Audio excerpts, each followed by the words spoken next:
Perjuangan kita adalah hidup dengan memiliki keserupaan dengan Kristus. Bukan supaya kita diselamatkan, tapi itu adalah bukti bahwa kita sudah diselamatkan. Itu adalah perwujudan nyata bahwa kita adalah pengikut Kristus yang sejati. Di Alkitab, seorang rasul bernama Rasul Paulus, dari aspek kehidupannya kita bisa melihat ada Kristus yang hidup di dalamnya. Dia menderita tanpa berbuat salah. Dia dimusuhin tanpa tahu sebab musababnya. Dia selalu pergi memberitakan kabar baik.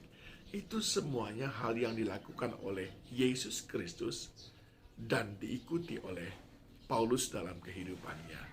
Maka tidak perlu diragukan, gambar Kristus betul-betul ada di dalam diri Paulus. Nah, hari ini saya ingin menunjukkan satu hal yang sangat penting, di mana Kristus menghidupinya dan Paulus pun menghidupinya. Pertanyaannya, adakah kita juga menghidupinya? Kita yang berkata kita pun adalah pengikut Kristus. Di dalam Kisah Para Rasul pasal yang ke-17, ayat yang pertama, Paulus dan Silas mengambil jalan melalui Amfipolis dan Apolonia dan tiba di Tesalonika. Di situ ada sebuah rumah ibadat orang Yahudi. Seperti biasa, Paulus masuk ke rumah ibadat itu. 3 hari Sabat berturut-turut, ia membicarakan dengan mereka bagian-bagian dari kitab suci. Di sini kita mempelajari sesuatu yang sangat penting. Kalimat tentang seperti biasa. Paulus di mana-mana, kemanapun pergi, selalu mencari rumah ibadat. Seperti biasa.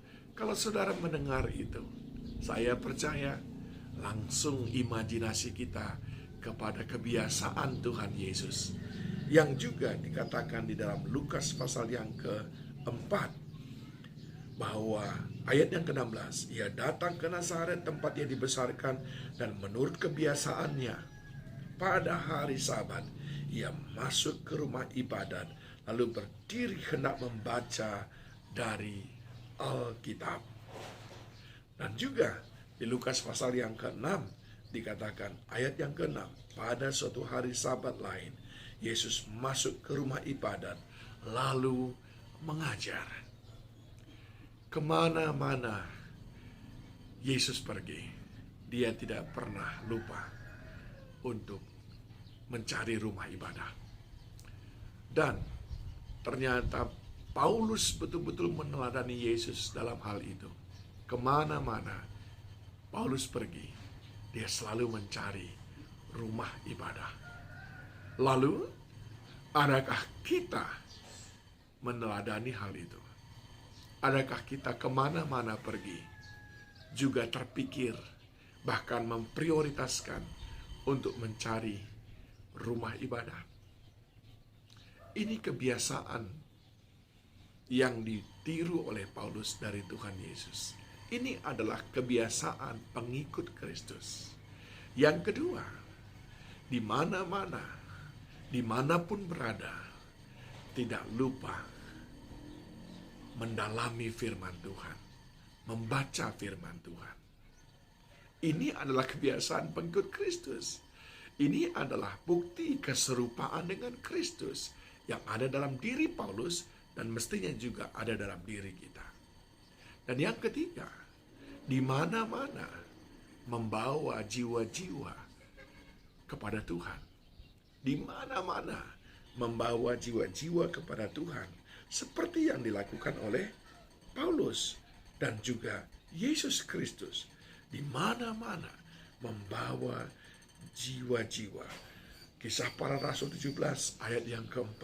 Beberapa orang dari mereka menjadi yakin menggabungkan diri dengan Paulus dan Silas, dan juga sejumlah besar orang Yunani yang takut kepada Allah, dan tidak sedikit perempuan-perempuan terkemuka.